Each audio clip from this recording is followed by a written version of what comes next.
So good day nga sa inyo mga kaalpa, no?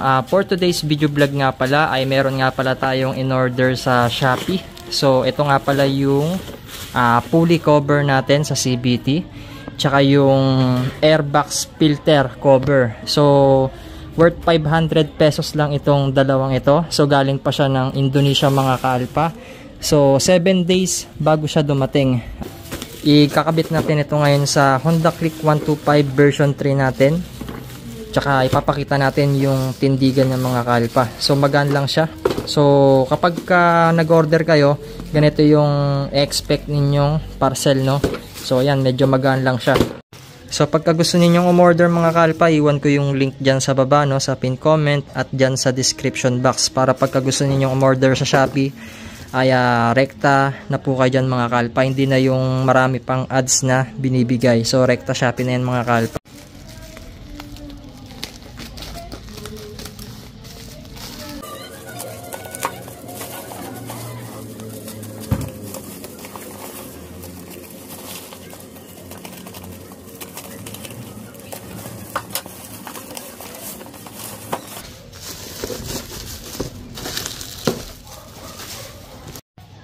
So yun nga mga kalpa, natanggal na natin yung bubble wrap. Ganito yung itsura nya. Ayan, nakakarton pa. So NTH yung brand nya. Ito siya mga kalpa, genuine. Sige Ben, buksan mo na. So pagka yung concept yung mga kalpa, pwede sa nito. Ayun ako, wala naman kasi nasunod na concept kung ano mga tipang bilhin sa Shopee. Yung talagang na-order ko. Ayan, so ito sa mga kalpa, ang angas. So kaya ito yung nagustuhan ko kasi acrylic siya, nakikita yung pangbilid. Saka makikita natin pag madumi na yung pangbilid natin. So ito sa mga kalpa, tabi lang natin. Sige Ben, buksan mo na rin yung cover.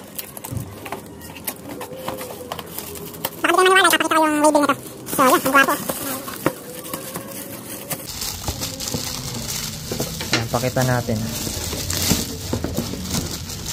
Nakalimutan ko na yung tawag dito. Ay, ito, beloscope pala ang tawag dito. Ayan siya mga kalpa. Ito, ninanakaw to mga kalpa, itong beloscope na to. Tapos, meron siyang kasamang sticker. So, dito siya nilalagay. Tapos, dito sa likod, nakakuan siya, oh. Maganda yung pandikit. Yung beloscope, hindi siya kuan, wala talaga siyang butas, no? Kumbaga pang forma lang siya kasi meron pang naka-cover na plastic dito. Pang gem foil lang, no? Ayan. Wala naman pala siyang dagdag performance. Kuan lang siya, dagdag forma lang. So, buksan mo nga rin to Ben, pakita natin kung ano yung mga kasama nung pulley cover. Madali lang naman siyang ikabit kasi ito screw type lang yung sa panggilid natin So ito siya. Niruruskas lang dun, no. Tapos ididikit mo lang siya diyan. Ano to? Dito muna, no. Ben, diyan muna ni. Dito. Dito. So ganyan siya ilagay mga kalpa. Ipapatong nyo yung acrylic cover dito. So ang pangit lang kasi mayroon siyang nakaguhit na green, no. Pangit pa yung nabigay sa atin. Pero goods lang yan, ganyan talaga. Hindi na makikita yun. Yan, tago na lang natin siya. Kikita pa rin. Ito yung allen niya, pakita nga yung allen. Lagyan nyo muna yung washer. Ay, kuan, nakalock siya sa likod, no. Sige, sige.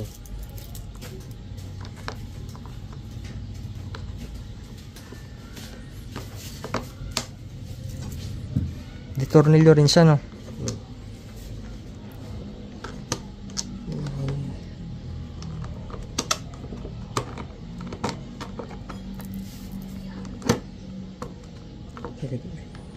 Ilagay muna natin natin.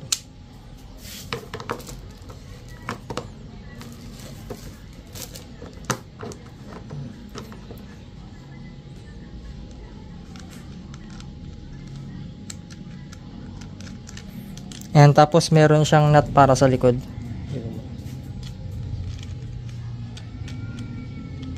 Ayan, syempre, higpitan nyo na lang din yan. Hindi ko napapakita kasi medyo matagal na. So, dito mga kalpa, yung pag-install ng acrylic, kailangan nakapagitna siya. Ayan. Kasi pagka dito pala siya sa likod, tatama siya dun sa loob. So, ganito na yung itsura niya mga kalpa. Ngayon, ikakabit na natin siya. Ayan. Tapos ito, screw lang naman yung mga tatanggalin natin sa airbox.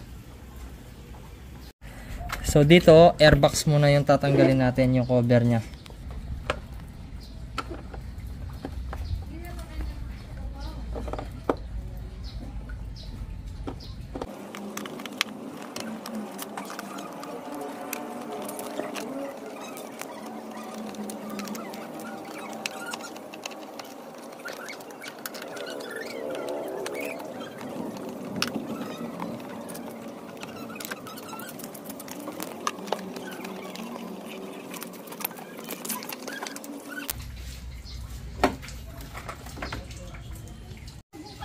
So dito natanggalan natin yung stock na airbox. So medyo mabigat yung stock compare natin dito sa aftermarket. Ang nagustuhan ko kasi dito sa aftermarket, magaan siya mga kalpa. Tsaka ito kasi paumbok eh. Ito paplat lang siya. Ayan. Parang magmumukhang slim yung side nito mga kalpa. Ayan oh, tignan niyo. 'Di ba? Compare nyo naman sa aftermarket. So install na natin siya. Ganyan lang siya kadali mga kalpa.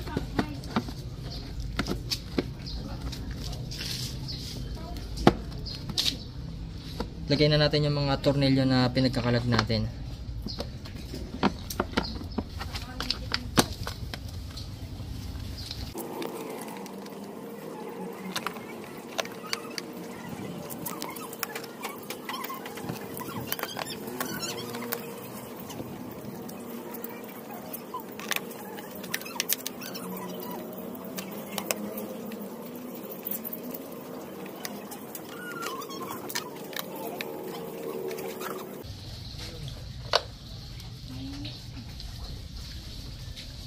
So yun nga mga kalpa, na-install na natin yung airbox cover natin. So mas nagmukhang slim siya. Napakaganda. Tsaka ang purpose ko rito, gusto kong mapunasan kasi yung pinaka loob dito. Ayan. Hindi kasi natin siya mapunasan dahil maumbok nga itong stock natin. Ayan. So ito mga kalpa, ganyan na yung itsura nya. So bale hindi na natin mailalagay itong hose dito. Ayan. So ganyan na yung itsura niya mga kalpa. Tapos ito, tatanggalin na natin itong cover dito. So ito, gamit lang tayo ng Allen para matanggal natin yan. So ito yung gagamitin kong Allen. Yung code niya CRBH5. So D5 ang sukat niya. Paluwagan na natin. Tatlo lang naman yung tatanggalin dito eh.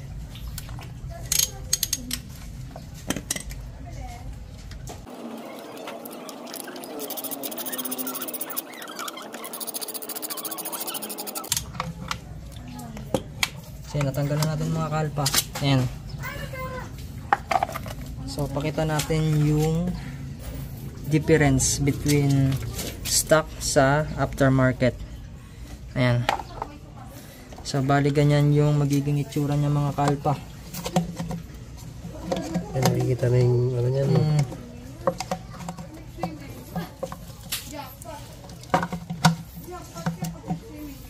May tatanggalin pa tayong isa ito. Ayun. Ano yun? Tatanggalin pa tayo din. Ang ganyan siya.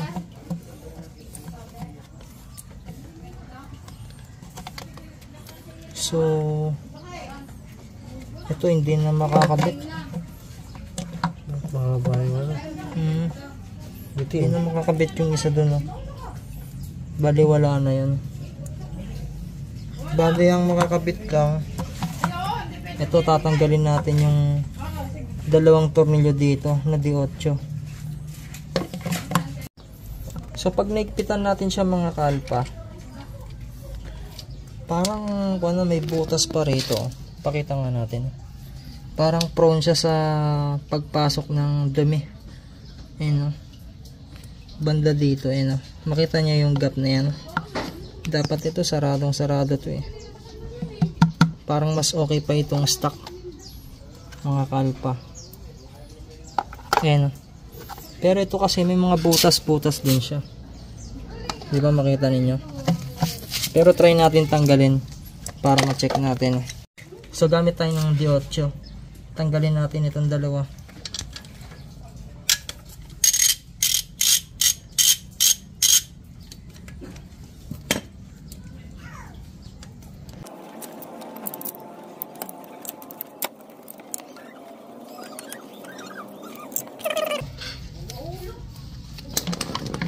Bali yung dalawa dito hindi na malalagyan ng bolts. Itong dalawa.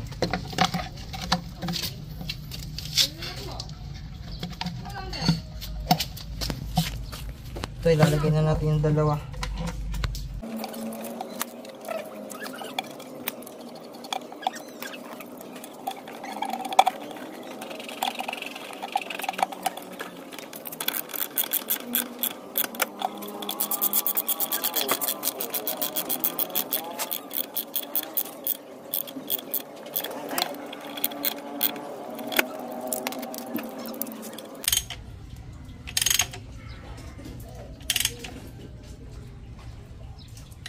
Yan, all goods.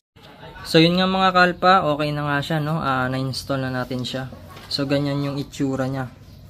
Tapos ganito naman pagka naka side view, pag malayuan. Ayan, kitang-kita yung airbox cover natin, pati yung sa may CVT cover natin. So ang hindi ko lang nagustuhan dito sa may CVT cover, meron siyang mga awang. So delikado tong mga kalpa dahil pwedeng pasukan ng alikabok tsaka dumi yung CVT ninyo. Ayan, no? Parang gusto kong ibalik yung stock, hindi ako satisfied dito. Ayan. Yan yung review ko para dito, pero nasa sa inyo na yan kung gusto ninyong bumili ng ganitong CVT cover. Mas goods pa ako dito sa may airbox cover, the best itong nasa taas. Baka ibabalik ko na lang din ito sa stock mamaya. Tsaka tignan nyo sa ilalim, oh. Yung awang na yan, no? Lalo ngayon, tagulan ngayon. Siyempre, yung putik, titilansik dito sa loob. Papasok yan doon sa may pulley natin. Ayan. Ganyan yung itsura niya mga kalpa. So, ayan, natapos na yung installation. Tsaka unboxing natin dito sa binili natin sa Indonesia. The best siya mga kalpa, napakaganda. Kung pang forma lang, pwedeng pwede ito. So, kaso Marte tayo. Ayan, ibabalik ko na lang siguro sa stock yan. Siguro pagsawaan ko muna ng isang linggo. Ayan, kita nyo naman basang-basa, oh. Tagulan na kasi ngayon. So, kung gusto nyo bumili, iwan ko yung link dyan sa baba mga kalpa, sa pin comment at dyan sa description box, no? At dito na nga magtatapos yung video vlog natin. Sana nga ay na-satisfied kayo. So, order na kayo sa Shopee mga kalpa. Thanks for watching. I know